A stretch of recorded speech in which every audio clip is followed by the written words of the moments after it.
ये भक्ति में अपने सुख की भावना का त्याग करना होगा। ये इम्पोर्टेंट बात, ये सबसे इम्पोर्टेंट बात। नारद जी ने कहा तत् सुख सुखित्वम, भक्ति का उन्होंने स्वरूप बताया। भक्ति अपने सुख के लिए नहीं, अपने परम प्रेमास्पद के सुख के लिए की जाएगी। तो या तो हम अपना सुख चाहेंगे या हम उनका सुख चाहेंगे। जहां हम उनका सुख चाहेंगे वो प्रेम है, जहां हम अपना सुख चाहेंगे वो काम है।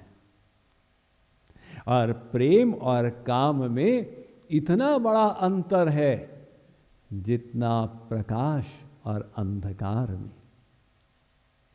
यदि हमें प्रेम मार्ग पर चलना है, वहां पर अपने सुख की भावना बनाना ये कलंक हो जाएगा। अर्थात प्रेम वो निर्मल जल है जहां पर अपने सुख का त्याग ही त्याग है। वो त्याग को हमें सीखना है, वो त्याग का पाठ। तो हर प्रकार से वो अपने सुख को जितना हम त्यागना सीखें उतना ही हम मार्ग में ऊपर उठेंगे। महाराज जी कहते हैं कि ब्रह्मलोक तक के सुख हैं, यानी ये मृत्यु लोक का सुख। सैषानंदस्य मीमांसा भवति युवा स्यात् साधु युवाध्यायकः आशिष्टो दृढ़िष्टो बलिष्ठो तस्येयं पृथ्वी सर्वावित्तस्य पूर्णा स्यात् स एको मानुष आनंदः।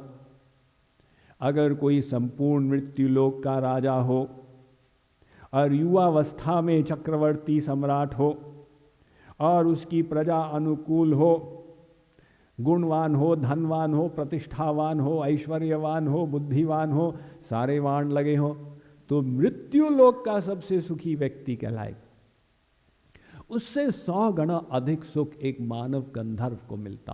ते शतम मनुष्य गंधर्वाणाम आनंदाः स एक देव गंधर्वाणाम आनंदः।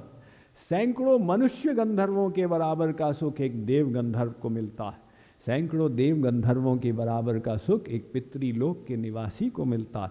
सैकड़ों पितृलोकों के निवासियों के बराबर का सुख एक आजानज देव को मिलता है। सैकड़ों आजानज देवों के बराबर का सुख एक कर्म देव को मिलता है। सैकड़ों कर्म देवों के बराबर का सुख एक नित्य देव को मिलता है। सैकड़ों नित्य देवों के बराबर का सुख इंद्र को मिलता है, देवराज। उससे 100 गुना अधिक बृहस्पति को मिलता है, उससे 100 गुना अधिक प्रजापतियों को मिलता है, उससे 100 गुना अधिक ब्रह्मलोक के निवासियों को मिलता है। यह सप्तम लोक, 7वां आसमान। तो महाराज जी कहते हैं वहां तक के जो सुख हैं उनको त्याग दो, वहां तक के सुखों को त्यागो, तब भक्ति में चलो। आप कहेंगे साहब ये तो बड़ा नीरस सा मार्ग है, तो फिर तो हम आनंद रहित हो जाएंगे। ये भी त्यागो, वो भी त्यागो, वो भी त्यागो, त्यागते जाओ त्यागते जाओ, ये तो हमारी बुद्धि को अच्छा नहीं लग रहा। नहीं, जब हम ये सब त्यागेंगे उनके सुख के लिए, तो भगवान हमको भीतर से सबसे बड़ा सुख देंगे। यही है प्रेमानंद, प्रेम रस। यानी सब संसार के सुखों से आगे मुक्ति का रस, ब्रह्मानंद। वो मुक्ति के रस से आगे प्रेमानंद।